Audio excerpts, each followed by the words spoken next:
What's up and welcome to my review of the 2024 remaster slash retelling of Roadhouse. It's not a one-for-one copy and paste type of thing. They're trying to sort of tell a different take on the story.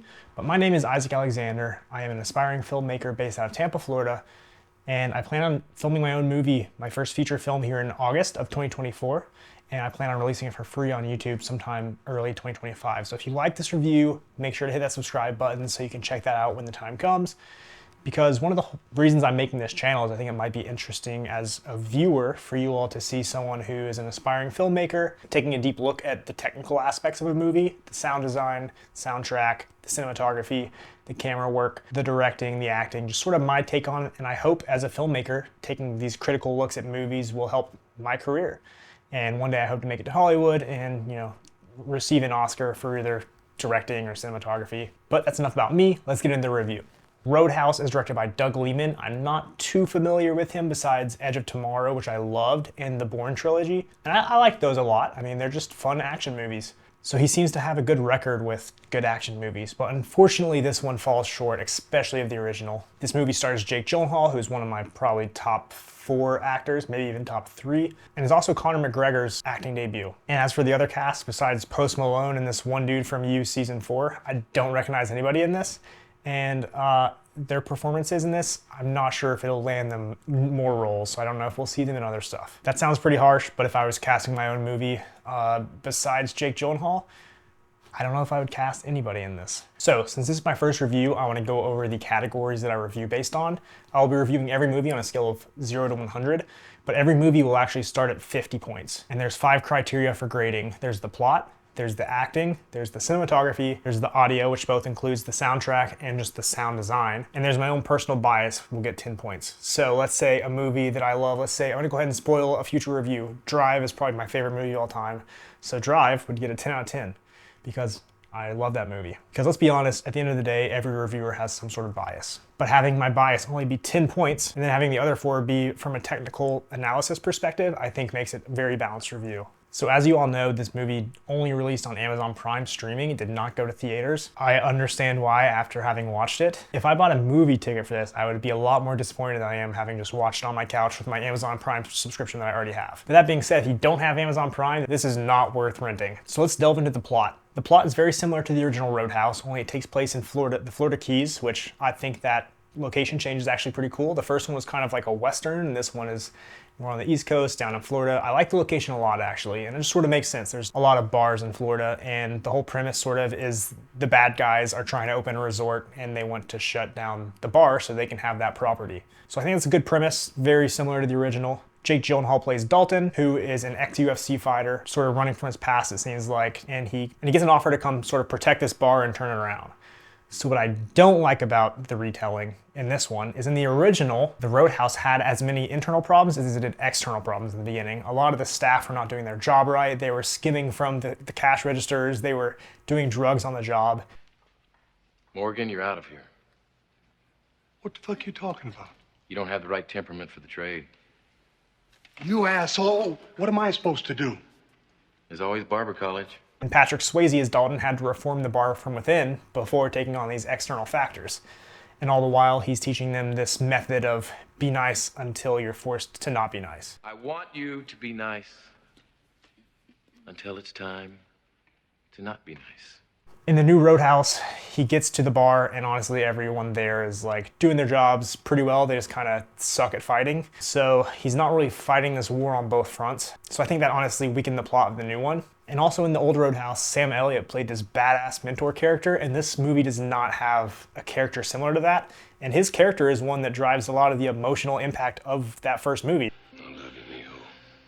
Dalton's love interest in this new movie is not fleshed out at all. They pretty much go on one semi-like date, and you're supposed to believe that they are in love, but you don't feel that way. And at the end of the movie, there's no payoff with that. You don't feel anything towards their relationship. And in the end of the movie, there's so many loose ends. Like, the main bad guys, I guess, are defeated, but they're also not, because there's a certain character that sort of pulls the strings from the shadows, and you never hear what happened to him. Like, he's still out there. And now he's probably madder than ever because Dalton ruined his plans. There's also another character, a sheriff. Nothing's resolved with him. And yeah, this movie does not stick to the ending. At the end of the original Roadhouse, you feel something. In this one, you don't really feel anything. So I'm gonna give the plot, honestly, a 3 out of 10. I like the small things. Like, I liked that Dalton was an ex-UFC fighter. That added a little something to his fighting skills. And I liked that it's in the Florida Keys. I think it's a pretty cool location. But other than that, they pretty much botched the story, I think. Which, how do you do that when you're just retelling a different story? Like, you have the whole movie already made for you. You just have to wrap it differently. So many loose ends at the end. So next, let's get into the cinematography. So the cinematography in this was very uninspiring. I would never use a single frame from this movie as a reference shot for one of my future films. There's a popular tool called Shot Deck where they take screenshots from every movie ever, and you can go find those screenshots, use them to reference, and sort of make your own version of them. You would never catch me looking up this movie on there in a million years. Cinematography was not only uninspiring, but it was just flat out bad at times. They were using a very cheap gimbal, and you could see every like footstep. They weren't using like a Hollywood level Steadicam, and it doesn't even seem like they tried to stabilize it in post. It's just like bouncy. You can see the footsteps. It sort of hurts the immersion. It feels like instead of this floating spectator that you're supposed to be in movies sometimes, that it's more of like, oh yeah, there's like a camera guy like walking, like you feel every footstep. And the fights, while they had some sort of cool choreography at times, were stitched together with this abysmal CGI. I'm not sure what the main camera was, but it's either like Ari or Red, I would think, but they would switch to like a GoPro for some of the water shots, I think, and the contrast of the image quality was very jarring. And then whatever drone they used was just a very cheap like drone we get at Best Buy. And it also looked really low quality. So there's like some jarring moments where the camera swaps were just very noticeable. So personally, the cinematography in this gets like a 3 out of 10. I mean, it serves the story all right. Not all cinematography needs to be flashy and memorable, as long as it does okay. But I thought there were some flat out bad moments in this too. Okay, let's get to the soundtrack and the sound design. I'm just gonna go ahead and tell you these are gonna get a 0 out of 10. It was horrible.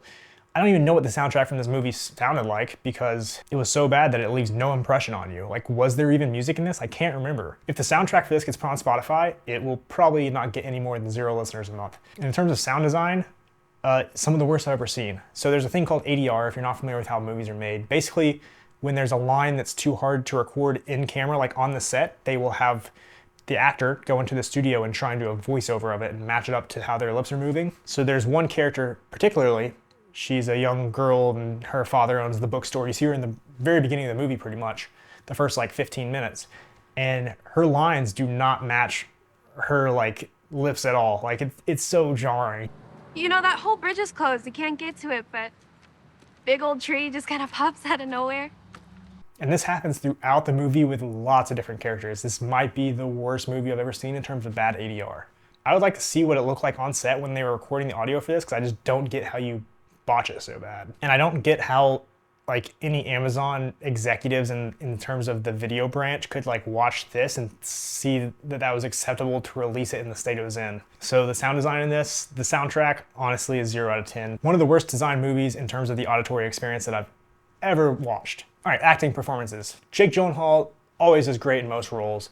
This is probably one of his weakest. It's not really that hard of a character to play, I don't think, because he's sort of just like the silent badass type, which just kind of requires this stoic character, which I think isn't that hard. It doesn't require much range, but I'm not going to discredit him. He did good in this movie. He's the best part of the movie. But something about his character is just not as cool as Patrick Swayze in the original Roadhouse. It just doesn't feel the same. Honestly, at the times, this character doesn't seem to care enough. Maybe that comes down to the fact that the directors and the writers didn't flesh out the relationships between characters enough. It might not really be Jake's acting fault, but it definitely took a toll on what he could do in this character. But he was probably the best part of the movie. Conor McGregor's acting debut is kind of funny because everyone's just saying that's just how he acts. So did he really have to act at all? He just came in and was himself. What? It's about time! That's what! Yeah, I mean, I kind of liked his character because the movie is supposed to be kind of cheesy, campy, not take itself too seriously, and this character definitely didn't. This is one of those goofy-ass 80s villains, and honestly, he did pretty good in the role. Just this maniacal, pure evil character. But other than that, every other character was pretty much forgettable. Other than that, there's only one other character that sort of had a good performance, and he had a lot of comic relief. He sort of rides around with the villains, but he's also not really one of the villains. He just sort of just was like, oh yeah, I needed people to ride my bike with, and these are the only people I could find. So he was actually a highlight of this film. Oh, hey man, good to see you. Okay, so that covers every criteria except for my own personal bias. In terms of watching this movie, I already had Amazon Prime. I like the original Roadhouse. You know what? It wasn't painful to watch. Like, I could have turned it off. I was sitting at home, I could have found something better. But I made it through, and honestly, I didn't have anything else to watch. And it made me laugh a time or two. And so for that, like, I don't think it's the worst movie ever. It's enjoyable at times even. It doesn't take itself too seriously. I think it'd be one thing if a movie was like this technically bad, but it was trying to pretend it's something it's not. This was not trying to do that. So all in all, I was decently entertained by this. I would never watch it again, and I wouldn't want to pay money just for this, but I'd give it probably a 5 out of 2 for watching on a Friday night when you're really bored. So that wraps up the review, guys. I do not think this lived up to the original Roadhouse. I think in 10 years, everyone will have forgotten this movie. It will not have a cult following like the original, which apparently at the time when the original was released, it wasn't received very well, but over time, it developed a cult following.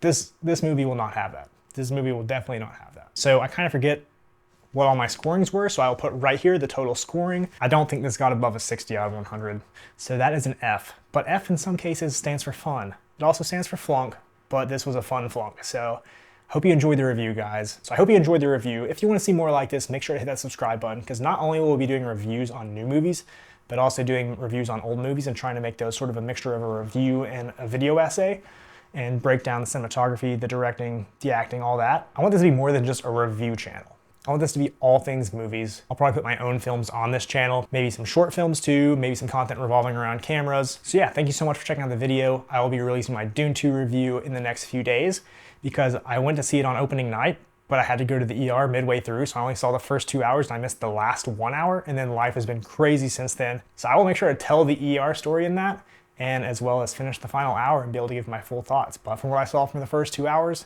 I'll go ahead and tell you it's a masterpiece, if they can stick the landing on the last hour of it. I'll see you in the next video. Have a good one.